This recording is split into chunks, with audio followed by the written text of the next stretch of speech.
This week, sadly, there has been more evidence that racist incidents are increasing. Evidence collated by monitoring groups shows that in the last 3 or 4 days alone, attacks and abuse from Stoke to Stockton, from Dorset to the Clyde.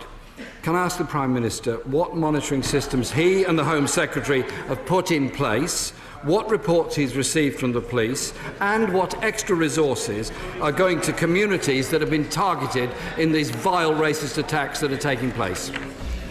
Well, first, let me agree with the right honourable gentleman. These attacks are appalling and they need to stop, and it's right that everyone in this House and everyone on all sides of the referendum debate utterly condemns them. That is not what we do in Britain. Let me say that I reassured Prime Ministers countries such as Romania and Poland and the Czech Republic who were concerned about this issue at the meeting that we had last night.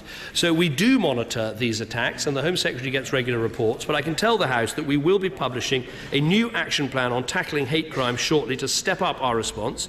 We want new steps to boost reporting of hate crime and supporting victims, new CPS guidance to prosecutors on racially aggravated crime, a new fund for protective security measures at potentially vulnerable institutions, and additional funding to community organisations so they can tackle hate crime. Whatever we can do, we will do to drive these appalling hate crimes out of our country. Jeremy Corbyn.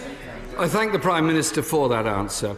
Last Thursday, Mr. Speaker, was a rejection of the status quo, a status quo that clearly isn't delivering. There are now 13.5 million people living in poverty in Britain, up 300,000 in the last year. 4.5 million people in England and Wales alone are in insecure work, and 2/3 of children in poverty are living in households where at least one adult is in work. The Prime Minister has 2 months left. Will he leave a one-nation legacy? And will that one nation legacy be the scrapping of the bedroom tax, the banning of zero-hours contracts, and cancelling of the cuts to universal credit? Where I would agree with the right honourable gentleman is, of course, we need to do more to tackle poverty. We need to do more to spread wealth and opportunity. But to try and pretend that last Thursday's vote was a result of the state of the British economy is complete nonsense. The British economy is incomparably stronger than it was 6 years ago. We all have to reflect on our role in the referendum campaign. I know the honourable gentleman says he put his back into it. All I'd say is I'd hate to see him when he's not trying. Mr. Speaker, government figures released yesterday show the number of children living in poverty has jumped by 200,000 in a year, to a total now, a disgraceful total, of 3.9 million children in this country living in poverty. Does he not think he should at the very least apologise to them and the parents that have been failed by his government, and do something about it so that we do reduce the levels of child poverty in this country?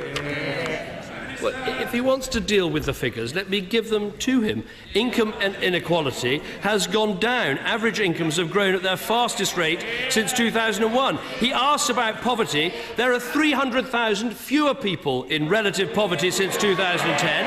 500,000 fewer people in absolute poverty since 2010. Look, if he's looking for excuses about why the side he and I were on about the referendum, frankly, he should look somewhere else. And I have to say to the honourable gentleman, he talks about job insecurity and my 2 months to go. It might be in my party's interest for him to sit there. It's not in the national interest. And I would say, for heaven's sake, man, go.